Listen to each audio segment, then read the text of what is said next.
Welcome to Conversations Live. For more than a decade, we've brought you the best in books, entertainment, and current events. When the movers and shakers of the world have something to say to you, they say it to us first. Now, here's your host, Cyrus Webb. And welcome back, everyone, to Conversations Live. I'm your host, Cyrus Webb. Glad you all could join us once again. Whether you're tuning in on the radio dial here in Mississippi at WYAD 94.1 FM, we welcome you. Also, those joining us through our online affiliates around the world, we're glad to have all of you with us as well.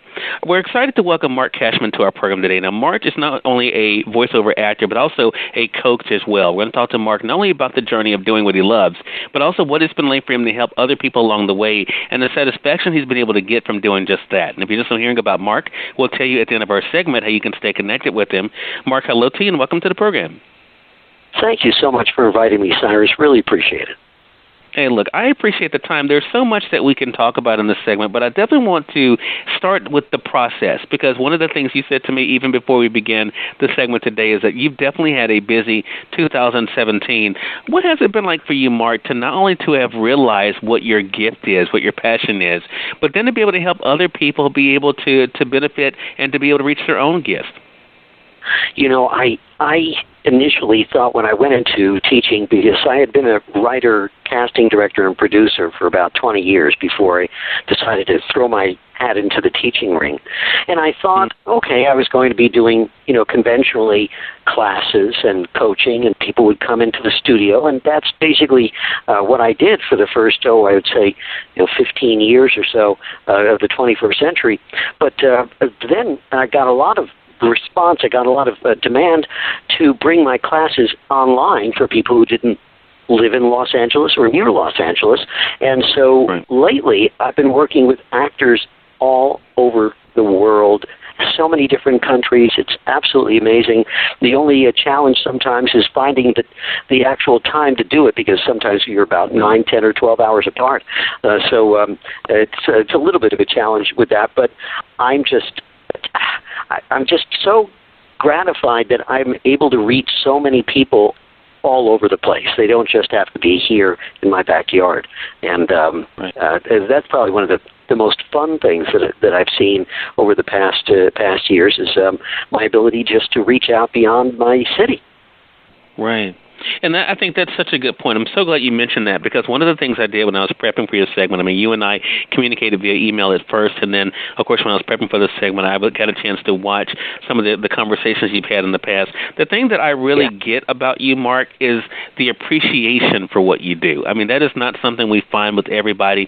What do you think keeps you so appreciative, not only of the opportunities that you've had, but also the lives, as you just mentioned, that you're able to reach? It's funny. There are a number of people in my business, in our industry, teachers, who I know have burnt out. I'm not sure exactly why. Maybe they just felt after a while it was getting stale or getting rote or whatever the case may be. And I've found that I've had just the opposite. Things have had just the opposite effect on me. The more I do this, the more I love it, the more I get into it, the more things I discover about it. And when I'm discovering those things, I'm just able to share those things with students. And I'm so lucky to have students going from total beginners and total newbies, people who don't know anything about the business, to veterans, people who've been in the business 20, 30, 40 years. And I'm still able to work with that entire spectrum of people. And I'm so lucky that I get such great feedback from them. The bottom line is I love what I do.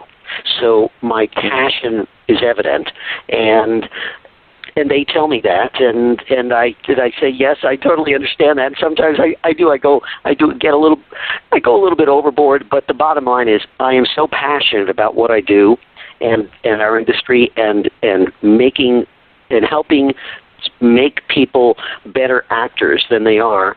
The best thing for me ever is when somebody writes to me and says, guess what? I was just picked to be the voice of this, or I've got a campaign for that, or I'm the voice of so-and-so for the next year. When I get stories like that and emails like that, I do a little dance, because then I know I've done my job. and everything that I've been teaching is obviously paying off. For sure. I want to talk more with you about that job, Mark. I want to say for those who are just tuning in, either on the radio side or online, you're listening to Conversations Live. We're excited to welcome Marc Cashman to our program today. Mark is not only a voiceover actor, but also a coach as well. He's, as he even has mentioned here, he's had an amazing career over the years as a writer, producer, a casting director, and now, as we mentioned, of course, in the world of voiceover. To talk about that work, Mark, I think that there is something that people can really learn just by your example, and that is the importance of being trained. And I think not only are you coaching others, this is something that you yourself did as well. You were willing to do the work. You're willing to do the training. There's so many people, I always find it interesting, that think they can just jump into things, and sometimes it works out great for them. But, I mean, how has your training, how has the coaching you received, Mark, help you in the work you're doing today? Well, you know, it's funny. I never really got any formal training as an actor, because when I first came to Los Angeles, I came here as a writer, producer, and casting director, not as an actor. I wasn't expecting to be an actor. I expected to hire professional actors. And initially, that's basically what I did. But very, very quickly after I started, people were saying, we'd like you to voice this spot. And I would immediately say, oh, no. I can find so many better voices. And they would say, no, we really want you. And when I started seeing that demand coming more and more, I realized, oh, boy, I better get going here. So instead of signing up for a class, I joined one of the very first voiceover workout groups, a group of actors, voice actors, who got together every week for 3 hours once a week, rented a studio, and we all worked out. Just like you go to the gym, just like you do any other kind of workout, we all worked out. We brought scripts in, we directed each other, and I was lucky because I was a newbie, and all the other people were veterans, and I just soaked everything up. I was like a sponge. Initially, I just wanted to listen, and then I slowly started getting involved. I was in that voiceover workout group for over 6 years. Every week, once a week, for 6 years. You talk about the learning that was better than any class that I could have ever gone to. And it was real. You know, everything was, all the spots were real spots, real world spots that we were all working on and getting feedback on. And that was my training. Nowadays, if you want to get any kind of classes, any kind of acting, any kind of singing, any kind of dancing, any kind of anything in the arts, there are classes in every city in the world that you can take classes on, and particularly voice acting classes. Now, there happen to be more of those in Los Angeles, because Los Angeles is really the epicenter of the voiceover universe. But there are classes going on not only physically in studios, but online as well. I'm not the only online voiceover course and voiceover coach. There are many of them online, and that is the beauty of the internet, is that everybody's connected. Everybody can see everybody else virtually, and it's great sometimes to be able to go to a class in your pajamas. Right. Well, I think you're exactly right. I mean, the internet has definitely, and we talk about in this program a lot, has kind of, leveled the playing field for us to be able to have those connections that we don't have to physically go to a place. We can be able to utilize that. So I want to talk about going back to the work that you're able to do, because, again, and we've even shared in this brief time, the experience that you bring to the work. How important has it been for you in the coaching that you do, Mark, to make sure that their own particular voice comes through, that, even though you're the one that's instructing them, that it's the best of them that comes through their mouth? Oh, absolutely. Well, it's interesting. That's a lot of it is the casting process there, and obviously, if you send out a spot for an audition and you have a whole bunch of people audition for it, well, obviously they're all vying for that one job, and the person who's going to get that job is going to be obviously the best actor, be able to tell the story the best way, is their voice print or their actual voice is going to match what the casting director was looking for, and that's when somebody comes into the studio. they're already prepared to deliver the message that they already auditioned for. So they already know the story, and we are already familiar with their voice. So in essence, basically what they need to do when they go in for the session is reprise the audition that everybody fell in love with. So they sent in their audition, and everybody unanimously said, okay, we're going to get Bob Jones here. He's the guy for this spot. We bring Bob into the studio, and Bob's real job at that particular point is to recreate what he did in the audition. That's what everybody fell in love with. So he already had the template there. So finding his voice, not a problem, because he's already got the job. He already did it, and he says, so he'll listen to the winning spot, I mean, again, his own audition, and say, oh, yes, of course, I can recreate that. Absolutely.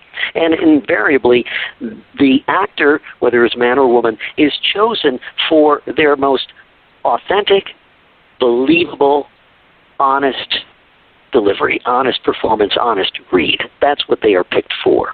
And they're not picked if they sound contrived, or they sound like they're reading, or they sound stilted, or any of those things, or too charactery. They just sound totally authentic. And that's basically, then all they have to do is go into the studio and recreate that. That's why they call them voice actors. Right, right. And I think, too, to be able to have that support system, and have someone like you, Marc, has to mean a lot to them. And we kind of talked about that in the beginning of the segment, the satisfaction that you feel. You know, I think for so many people, though, as they kind of look at going from transitioning from one thing to another, just like you made the transition from writer-producer, casting director, to being a voiceover actor, you know, there can be, as individuals who listen to this program, Marc, they can think about, well, you know, I've always wanted to do X, Y, or Z, but fear has always stopped them, or what people have told them they could or could not do has stopped them. How have you not allowed that to be able to affect the way you've approached your career and your life? It's pretty simple. The thing is that when you're talking about acting, you're talking about three primary areas: stage, on camera, and voiceover. Stage and on camera basically relies on your looks, how you look, how you're presented, your physical exterior here. And so a lot of people are many times rejected from stage or on camera because the casting director doesn't happen to like their particular look. Well, guess what? In voiceover, that's never a problem. They always joke about, they're saying, oh, you've got a face for radio. So we don't have to worry about how you look. You don't have to worry about makeup or wardrobe or being on the set at 4 in the morning. It does not matter what you look like in voiceover. I'm going to tell you a little story here about Walt Disney.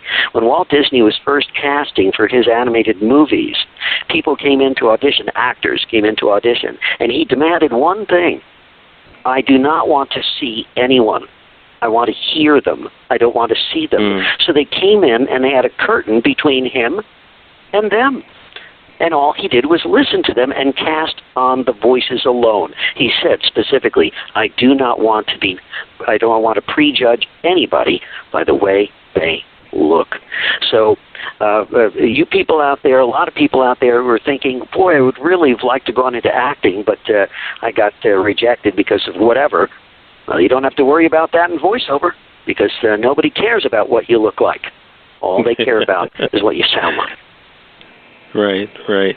I think that is the amazing thing. So, you know, talking about how busy you've been this year, Marc, what is it that you're looking forward to headed into the new year?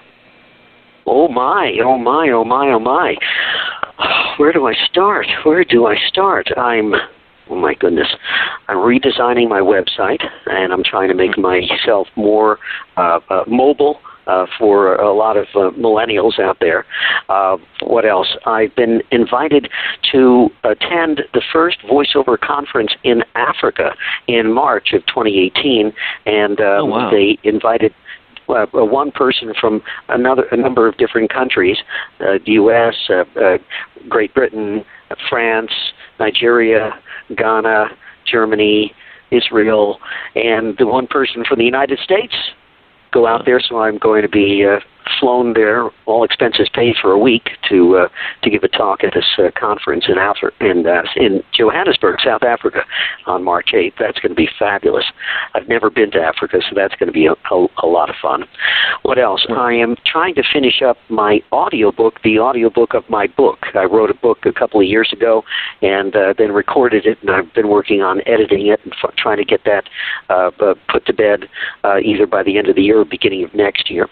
I'm also working on a sequel to my book, and that's, I've been really fortunate to have had a good response from my original book, VO. What else? At the beginning of every year, from January to May, I teach voiceover at CalArts, California Institute of the Arts, and I teach voiceover to undergraduates and graduate students from January to May. This is my 7th year coming back to CalArts, so that's going to be fun. What else? My regular job, which is writing, casting, and producing commercials, plus my classes, whether they're in studio or online, and I do one-on-one coaching with people all over the world. And people say, "Well, what do you do? Get up at 6 in the morning and go to sleep at midnight, and then just get up at 3 again and start all over?" There's a lot of stuff to do. I will admit, but it keeps me busy. It keeps me out of trouble, and I always say, better busy than bored.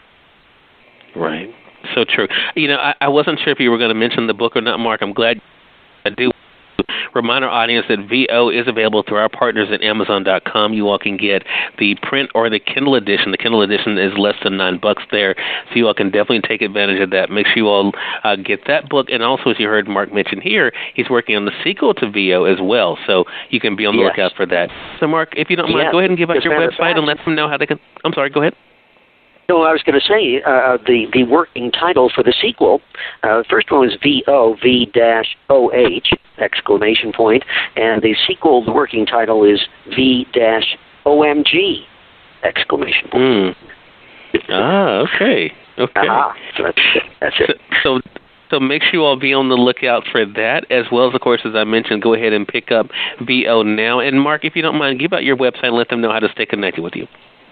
Absolutely. They can contact me in a couple of places. At my website, CashmanCommercials.com, CashmanCommercials.com.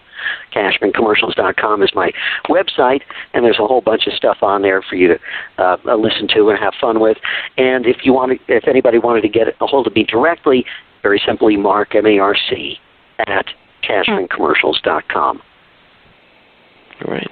So make sure you all are staying connected with Mark. Mark, congratulations to you on all the great things that are going on in your world now, and also the great things that come for 2018, and looking forward to having you back on the program again. Cyrus, it was a pleasure. Thank you so much for inviting me. Anytime, I'll come back anytime. And again, anybody who's listening and wants to get a hold of me can reach me at that email address or go online on my website, and I will get back to you anytime. All right. We definitely appreciate that. And we thank your audience for tuning in to another great segment of Conversations Live. I want to thank our good friend Steve Joyner for setting up this conversation with us for today, and definitely appreciate you all listening. If you all came in late and missed part of the conversation with Mark, don't worry. Thanks to our online friends, you all can catch the replay right after we go off the air. The link is already available through our social media sites. So head over to Facebook.com/Cyrus Webb or go to Twitter.com/Cyrus Webb. If you click on the link there, you can listen to the show completely for free and share with your friends from there too. Until next time, I'm your host, Cyrus Webb, saying as always, enjoy your day, enjoy your life, enjoy your world. Make sure you take out time to enjoy some good music as well as a great book. Thank you all for choosing Conversations Live today. You all make it a great one.